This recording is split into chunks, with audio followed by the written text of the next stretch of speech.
Badarassar de l'USAID. Je suis le responsable de l'équipe de travail qui a été créée dans le cadre de la localisation. La localisation, c'est vraiment le développement porté par les acteurs locaux. Je suis également conseiller principal en éducation au bureau de l'USAID. Nous sommes là aujourd'hui dans le cadre d'une tournée. Donc la tournée, on l'a entamée à Tamba, on est aujourd'hui à Saint-Louis, on sera le mois prochain, en juin, on sera à Ziguinchor et à Thiès également, en juillet. Donc l'objectif de cette tournée, c'est véritablement de nous entretenir avec les structures locales, les entités locales, les organisations communautaires de base, le privé local, pour leur expliquer comment l'USAID travaille, quels sont nos modes opératoires et en même temps quelles possibilités de partenariat il existe pour, n'est-ce pas, travailler avec l'USAID. Mais en même temps, nous allons également écouter, parce que ça c'est beaucoup plus une fonction importante pour nous, écouter les ONG locales, les structures locales, pour voir comment on peut travailler ensemble pour mieux prendre en charge, n'est-ce pas, les priorités locales. Vous n'êtes pas sans savoir que l'USAID, c'est le bras technique du gouvernement américain. Nous travaillons avec l'État du Sénégal dans des priorités qui sont identifiées, n'est-ce pas, dans des secteurs clés tels que la santé, l'éducation, la croissance économique, la gouvernance. Et nous sommes là aujourd'hui à Saint-Louis. Nous avons rencontré le gouverneur dans le cadre d'une visite de courtoisie. Mais demain, il y aura une session de travail ciblée avec les structures locales pour véritablement leur expliquer qu'est-ce qu'on entend par localisation, donc quelles sont les opportunités qu'il y a pour ces structures-là et comment on peut faire pour travailler ensemble pour maximiser l'impact de nos interventions. Parce que l'USAID est présent au Sénégal depuis 60 ans. Pour la plupart du temps, c'était des agences d'exécution qui mettaient en œuvre nos programmes, mais nous voulons véritablement donner plus de chances, plus d'opportunités aux structures locales parce que nous savons que l'expertise existe et ça c'est conformément également à la philosophie de l'aide depuis la déclaration de Paris et tout, où c'est les acteurs locaux qui doivent être mis au devant de la scène, c'est eux qui doivent vraiment mettre en œuvre et nous accompagnons aux besoins. Ce qu'il faut comprendre, c'est de voir la perspective de la localisation. Tout ce qu'on a fait, même avec les intermédiaires étrangers, c'est toujours pour le bénéfice des populations sénégalaises. Et la localisation veut simplement amplifier cela. Et on ne va pas révolutionner, n'est-ce pas, notre approche de travail. Ce n'est pas du tout une révolution, mais c'est seulement une évolution. Nous voulons appuyer les structures locales parce que c'est ça qui correspond à la philosophie de l'aide au développement, l'appui au développement. Il faut travailler avec les acteurs locaux, n'est-ce pas, le mieux possible, les acteurs les plus pertinents. Et on a toujours procédé de la sorte. Parce que même si vous regardez les ONG internationales qui interviennent au Sénégal, eux, ils travaillent avec des partenaires locaux qui sont des sous-contractants. Donc l'expertise locale est là. Eux, ils ont le savoir-faire et ils connaissent le contexte. Donc les ONG internationales ont peut-être un savoir-faire international qu'ils offrent aux structures locales. Et comme je l'ai dit, ce sera un processus progressif. Donc on ne va pas révolutionner, on va aller au rythme, n'est-ce pas, des structures avec lesquelles nous allons travailler. Nous savons qu'il y a forcément, il va y avoir un problème, des défis par rapport à la capacité dans des domaines précis, d'accord? Quand je parle de capacité, je parle des principes de gestion, de bonne gouvernance, de suivi, évaluation, n'est-ce pas, de communication, de leadership. Ça, c'est des défis qui ne sont pas propres aux structures locales. Même avec les structures internationales, on peut avoir ces défis-là. Donc l'objectif pour nous, c'est vraiment d'entendre, d'écouter ces structures locales, de savoir quels sont leurs défis et comment nous, on peut, dans le cadre d'un partenariat gagnant-gagnant, comment est-ce qu'on peut les appuyer pour avoir plus d'impact. Donc la réponse, c'est qu'on est toujours, je veux dire, dans la logique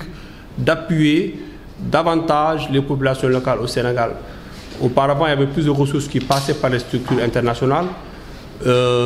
Nous allons continuer donc à inverser cette tendance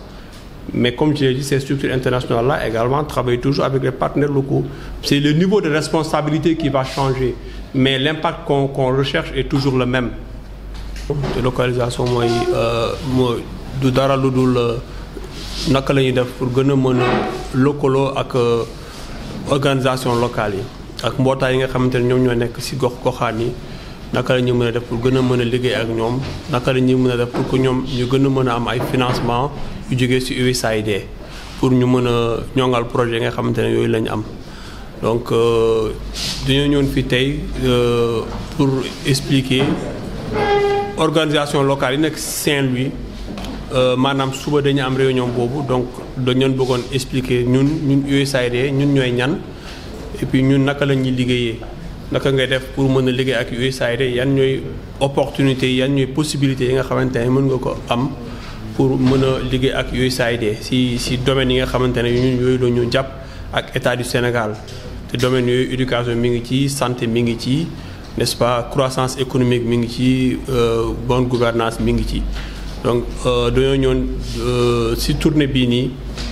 boo xamante ne commencé nañ ko Tamba si janvier passé ñu ngi fii nii tey Saint-Louis si weer yi ñëw si kanam dañ dem tamit Ziguinchor ak Thiès pour vraiment gën a mën a rencontrer gën a mën a déglu ñi nga xamante ne ñoom la ñu seqal liggéey bi si terrain bi parce que ñun dañoo bëgg vraiment lépp lu ñuy def mu méngoo ak bëgg-bëgg population yi sur le plan local bëgg-bëgg gouvernement bi sur le plan local ñun ça fait 60 ans léegi 60 ans mooy juróom-benn fukki at ñu ngi fii Sénégal di liggéey ak état du Sénégal jàppale ko ci ay priorité am donc léegi li ñu gën a bëgg mooy véritablement que financement yi ñu am que structure locale yi organisation locale yi sénégalaises yi implanté fii ñu gën ko mën a am pour jàppale population locale yi. Ça fait 60 ans ñu ngi Sénégal te ñu ngi ci secteur yu am solo mbay mi ci la bokk donc boo xoolee actuellement boo xoolee secteur yëpp muy éducation muy wér-gu-yaram muy mbay mi muy élevage bi napp bi ak yooyu yëpp pour Saint-Louis budget bi mi ngi boo ko xaymaa dina jege 8 milliards. donc juste pour dire que USAID du tey lañ commencé jàppale baykat yi ci Sénégal surtout ci ay domaines yi nga xamante ne mooy mbayum ceeb mi ak horticulture ak yooyu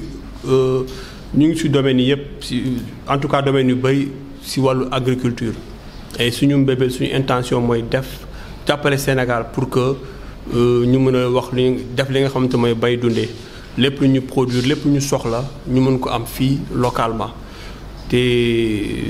am na jéego yu bëri ñu ci def te dañ koy gën a baral pour vraiment jàppale population locale yi ak jàppale les priorités de l'État. jërëjëf. Adama Sène. voilà donc léegi ci biir waxtaan bi am na wax bu mel ne soppi doxalin boobu boo ko déggee dafa mel ne kon am na lu doon dox lu war a sànni est-ce que da ngeen gis ni ngeen doon doxee dafa sooxee moo tax ngeen bëgg indi beneen façon doxalin. non du ma ko waxee noonu li ma ci mën a wax mooy ñun lépp lu ñuy def depuis 60 ans c'est vraiment pour jàppale askanu Sénégal financement bi mi ngi doon jàll ci la plupart bokk financement bi ay organisation internationale ñoo ko doon gagné mais ñoom bu ñu ñëwee Sénégal dañuy liggéey ak les organisations locales gis nañ ne fii organisation locale yi xam nañ contexte bi xam nañ situation dëkk bi xam nañ priorité yi donc c'est naturel dafa nekk loo xamante ne lu jaadu la nga xamante ne ñi nga xamante ne ñoom la partenaire yooyu di liggéeyal ñii tamit ñu mën leen jox chance pour ñu gën a mën a am impact ci li ñuy def donc ce qu'on fait objectif bi changé wul objectif bi mooy jàppale population sénégalaise yi